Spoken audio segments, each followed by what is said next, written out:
পয়সা নিয়ে ঘুষ নেওয়া সাংবাদিক তারা যেভাবে ওনাকে বিড়ালকে বাঘ সাজাচ্ছেন, সেই বাংলার মানুষকে ওই সাংবাদিক মুখ দিয়েই শোনাবো।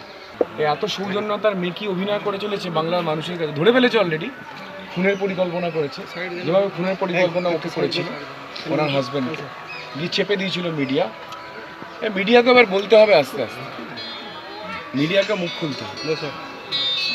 2016 সালে কেশপুর ব্লকের অন্তর্গত 15 নম্বর অঞ্চলের বিশ্বনাথপুরে বিজেপি কর্মী বিনয় মান্ডিকে সন্ধেবেলা বাড়ি থেকে শাসক দলের নেতাকর্মীরা ডেকে নিয়ে যান। তারপর থেকে আর বাড়ি ফেরেনি সে, এমনই অভিযোগ পরিবারের পক্ষ থেকে কেশপুর থানায় অভিযোগ দায়ের করা হলেও কোনো পদক্ষেপ গ্রহণ করেনি পুলিশ। 2016 থেকে 2024 সালের মে মাসের 20 তারিখ হয়ে গেলেও বাড়ি ফেরেনি বিনয়। লোকসভা নির্বাচনের প্রচারে এসে ঘাটালের বিজেপি প্রার্থী হিরণময় চট্টোপাধ্যায় ওই পরিবারের সাথে গিয়ে কথা বলেন। নিখোঁজ বিজেপি কর্মীর স্ত্রী শ্রীমতী মান্ডি বিজেপি প্রার্থীকে কাছে পেয়ে কান্নায় ভেঙে পড়েন। হিরণ আশ্বাস দিয়েছে রাজনীতির ঊর্ধ্বে উঠে সাধারণ মানুষ হিসেবে ওই পরিবারের পাশে দাঁড়াবেন তিনি। আমার মুখের মধ্যে কোনো ভাষা নেই, আমি ভাষাহীন হয়ে গেছি। বাংলা কথাই বলো না। এই সাংসদ, তৃণমূল অভিনেতা সাংসদ, যে খুনের পরিকল্পনা করেছেন আমাদের কেশপুরেতে, যে 10 তারিখ থেকে 20 তারিখের মধ্যে উনি একজন বিজেপির কর্মীকে খুন করবেন। আমি এখানে এসে আজকে দেখলাম যে আমাদের শ্রীমতী মান্ডি, আমার এই বোনের যিনি স্বামী ছিলেন বিনয় মান্ডি, 2016-তে সন্ধ্যে 7টার পরে তাকে আর খুঁজে পাওয়া যায়নি। তাকে তৃণমূলের হারমাত বাহিনী খুন করে কোথায় কি করেছে, কোথায় পুঁতে রেখে দিয়েছে, কি করেছে, আজ অব্দি খুঁজে পাওয়া যায়নি, আজ অব্দি খুঁজে পাওয়া যায়নি।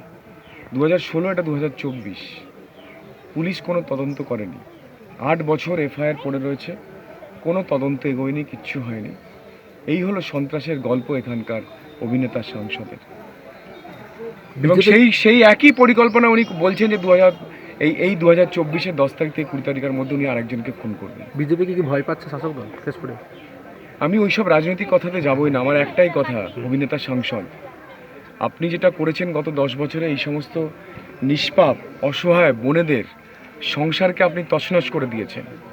এটা কোনো রাজনীতির ভাষা নয়, কোনো রাজনীতির বদলা তাও নয়। আমি ব্যক্তিগতভাবে অঙ্গীকার করেছি, আমি আজ অব্দি একটা প্রতিশ্রুতি দিইনি, একটা মাত্র প্রতিশ্রুতি দিচ্ছি যে আমি এই কেসটাকে নিয়ে আদালতে যাব, যে 8 বছর পুলিশ কী করছে। 8 বছর ধরে এই অভিনেতা সাংসদ যেভাবে খুনের পরিকল্পনা করে 2016-তে আমার ভাই তাকে হত্যা করেছিলেন বিনয় মান্ডিকে, আদালতের কাছে এটা তদন্ত করতে হবে।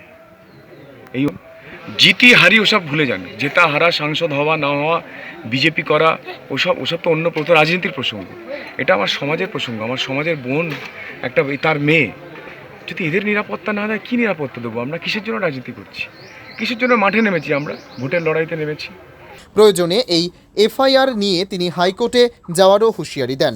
সেই সঙ্গে তিনি তৃণমূল কংগ্রেস প্রার্থী দেবকে কটাক্ষ করে বলেন, কেশপুরে এই সন্ত্রাসের কথা কি বলছেন? জেনে রাখুন, কেশপুরে কোনো সন্ত্রাস হবে না। হিরণ এসে গেছে কেশপুরে। কোনো কর্মীকে মার্ডার করা তো দূরের কথা, গায়ে হাত দিয়ে দেখান না, তারপর বুঝে নেব। এদিন 15 নম্বর অঞ্চলের বিশ্বনাথপুর সহ বিভিন্ন এলাকায় জনসংযোগ করেন ঘাটালের বিজেপি প্রার্থী হিরণময় চট্টোপাধ্যায়। এদিনের প্রচারে সাধারণ মানুষের ভিড় ছিল চোখে পড়ার মতো। এত সৌজন্যতার মেকি অভিনয় করে চলেছে বাংলার মানুষের কাছে, ধরে ফেলেছে অলরেডি। খুনের পরিকল্পনা করেছে, যেভাবে খুনের পরিকল্পনা ওকে করেছিল ওনার হাজব্যান্ডকে দিয়ে চেপে দিয়েছিল মিডিয়া। মিডিয়াকে এবার বলতে হবে আস্তে আস্তে, মিডিয়াকে মুখ খুলতে হবে।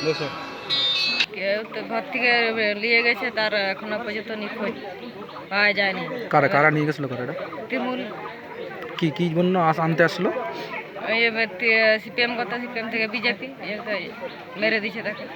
এখনো পর্যন্ত খোঁজ করেনি, পুলিশও কোনো তদন্ত করেনি এখনো পর্যন্ত। এখনো তারা তো বলতেছে দেখছি, তো এখনো পর্যন্ত এখনো খোঁজ করেনি, এখনো আসেনি পুলিশ। এই কদিন আসছিল, ফটো তুলে নিয়ে গেল, কিছুই জিজ্ঞাসা করে না, চলে গেল। অভিযোগ করেছিলেন থানায়? হ্যাঁ, থানায়, কোর্টে অভিযোগ জানা হয়েছে, এখনো পর্যন্ত খোঁজ নেই। Bureau report, PB news.